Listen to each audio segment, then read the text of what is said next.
Hello. In this video, I'm going to give you a quick overview of all the main features of Report Builder.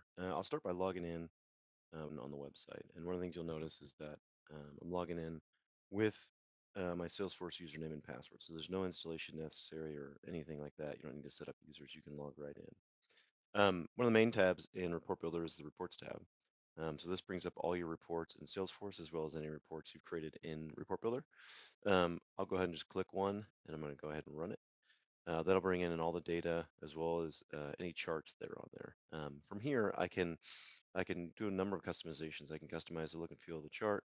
I can change the look and feel of the report itself. There's a number of features on here. I can add and subtract different components of the chart that I want to see. Most people will come in, run the report, configure it how they like, and then they'll create a solution to send it out. And so I'll go through this finally kind of quickly, but basically I'm going to create a solution that will allow me to take the report, include it in the email, as well as attach a PDF. So I select those. I can add more items if I like, but in this case, I'll just go with one report. Um, you can send it a number of different ways. I'm going to go ahead and just choose email. And then in here, I can do a number of things. On the email itself, I'm just going to put in a subject and a body for simplicity.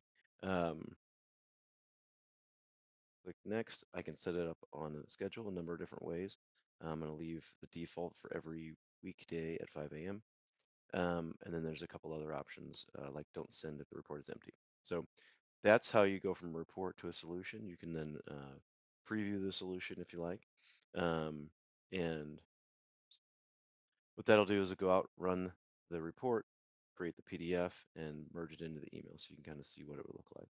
So then you can even click run now if you like, or you can just let it run on the schedule. Dashboards work pretty similarly. So you can come into here, you'll see all your Salesforce dashboards. You can run those. And then if you like, you can create a schedule or create a solution to send that out, or you can download it, whatever you want to do. So those are kind of the two of the big ones, reports and dashboards. And then we're now getting more a little bit into other data sources. So as well as DocGen. So I'll show a little bit of DocGen. So there's a solution here that we have set up for a quote. So the way this works is it's using this document template. So this is just a template in Word, has a number of tokens on it. And what we've done on this solution is we're bringing the data in from the quote object. We're using it to then merge into the document template, as well as we have additional report that brings in the light items. So any reports or any solutions that you have in Report Builder can be kicked off, directly or on a schedule, or you can kick them off using buttons in Salesforce. So I'm in Salesforce here on a quote. I'm going to click the send quote. What that's going to do is it's going to call out to Report Builder, sending in that quote ID.